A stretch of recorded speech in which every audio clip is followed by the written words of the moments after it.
Joining us now in the studio is Barrister Ifeanyi Ejiofor, who is the lawyer of separatist leader Nnamdi Kanu.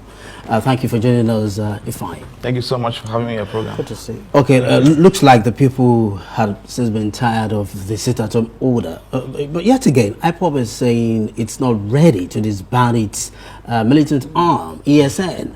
What exactly do they really want?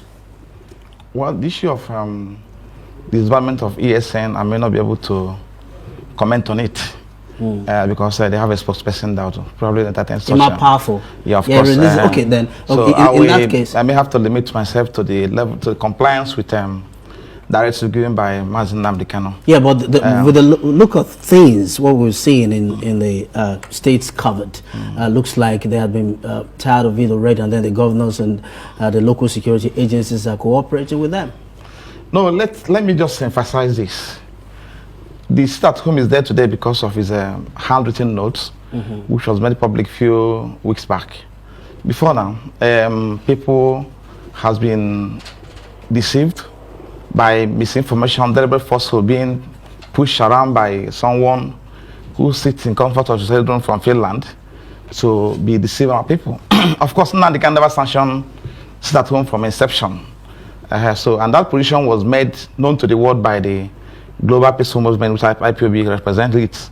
So, but because of the criminal elements, active criminal elements in Southeast, which did not receive enough attention by security agents.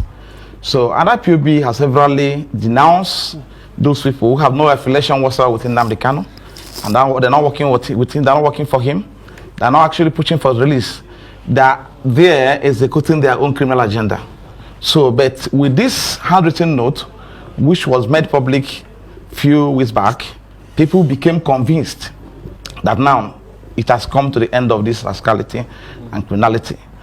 So that will tell you, that simply means that if Nnamdi Kanu will issue a handwritten note ordering total cancellation of sit-at-home in the entire Southeast, from solidly confirming where he's been detained at the DSS consulate today, that means if he has been released in line with the judgment of the Court of Appeal, there will be total peace in the Southeast. And of course, you are aware that flyers are being distributed across the Southeast today, and people are being encouraged to come out and also go about their normal businesses, which is apparent from what I've just seen now. So the sit-at-home is dead and buried in the entire Southeast. I mean, that's you quoting Nnamdi Kanu, who actually made that statement a few days ago, that the sit-at-home in the Southeast is dead and buried. Now that there seems to be progress being made in that direction, what is the next line of action now to get Nnamdi Kanu released? I mean, you just mentioned that look, what confidence really are you giving the federal government that if Nnamdi Kanu is released, that peace indeed will return to the Southeast? Okay, let me just kind of make a clarification from scenario playing out now. Nnamdi Kanu issued an order from DSS dungeon where he's being detained, and that order is being obeyed in the entire Southeast today. That tells you simply that whosoever is frustrating, preventing his release, or who is refusing him to be released in line with the law of court, are those who are encouraging this rascality, criminality, and violence going on in the entire Southeast.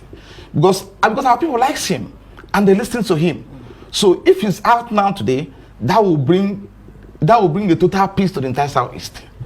And we're not asking for much. What we're asking the federal government to do is just simply to obey the judgment of the Court of Appeal. That's all. That's all, because it has been discharged by the judgment of the Court of Appeal delivered on the 13th of October 2022. Then they appeal against that judgment, which is now coming up for hearing on September 14th. So today there is no order of court legitimizing his continued detention in the custody of the SDSS. So we are going back to Supreme Court on 14th of September. What we are asking the federal government to do, in simple, is to obey the judgment of the court of Court of Appeal, their own court. That's all. Okay. And what is playing out now has shown that if Nnamdi Kanu is released today, because our people love him, then that will bring the total peace to the Southeast. In that case, recall that it's not this current administration that detained him. if you say the federal government should obey the court order, that's an order. But then, what briefing have you had with the current? It's continuing. I know that. Just hold on. I know that. But then, but some would say that you need the current administration. You need to give the current administration some time to settle in and then get proper briefing. Have you had a round table with the current administration? Let me just say this. You see, we are talking about respect to rule of law and order of court. We have gone beyond certain stage now.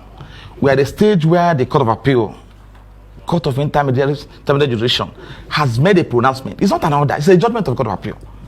So government must respect that order. Now, as it stands today, there is no charge today pending against him in any court in Nigeria. And that judgment said, do not charge him before any court. He cannot be charged before any court on any offense, any indictment whatsoever. Release him unconditionally. That's what the judgment of the Court of Appeal says. It's not my own judgment. It's the Court of Appeal that wrote it. And it's a unanimous judgment. So, are you telling me that you're going to set aside the judgment of the Court of Appeal and go into a roundtable discussion with the federal government? What are asking the government to do is to obey their own court order and court judgment. That's all. So, I've gone beyond this because there's no charge against him today. Right.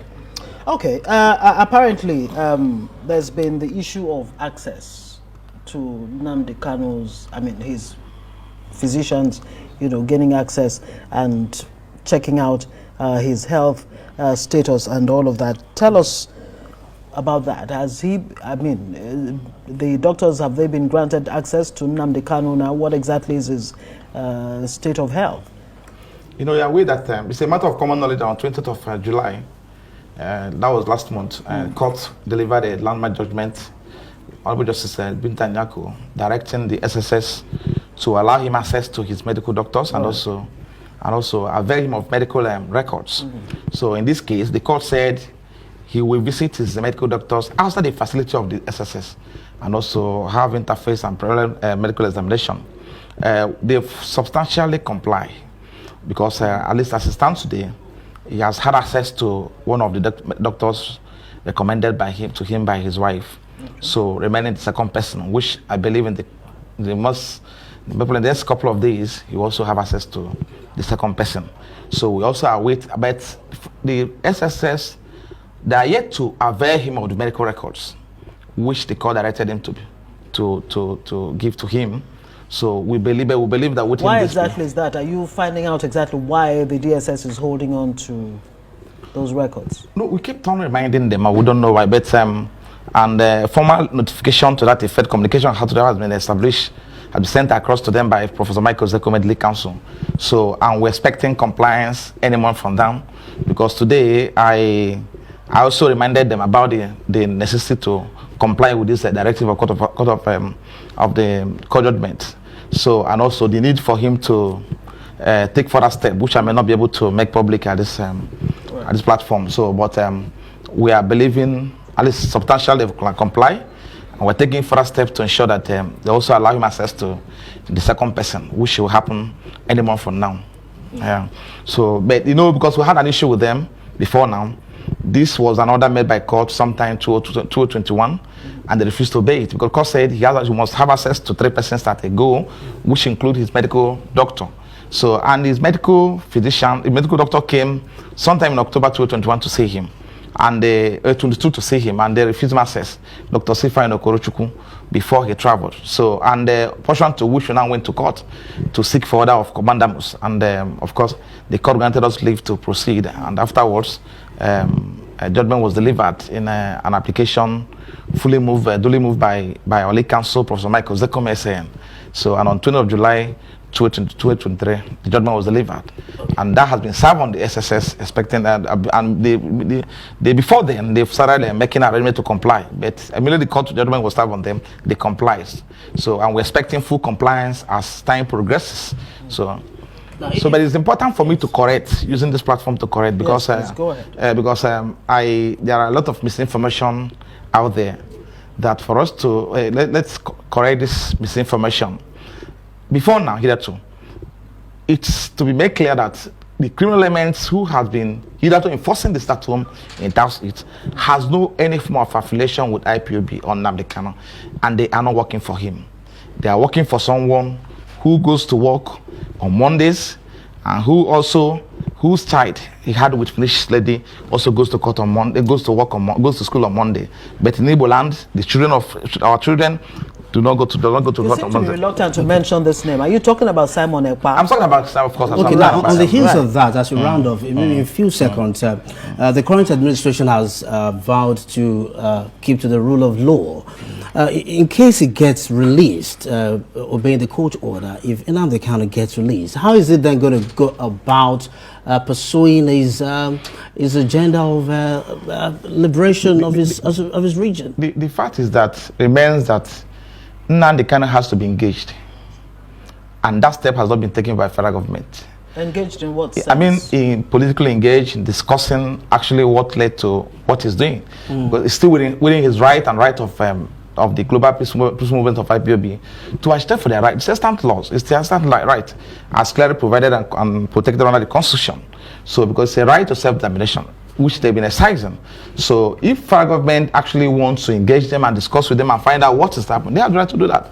But since that inception of this movement, federal government has never deemed it fit to engage in Nnamdi Kanu. But what they are doing is to arrest him, put him in cell, get him out, make effort to kill him.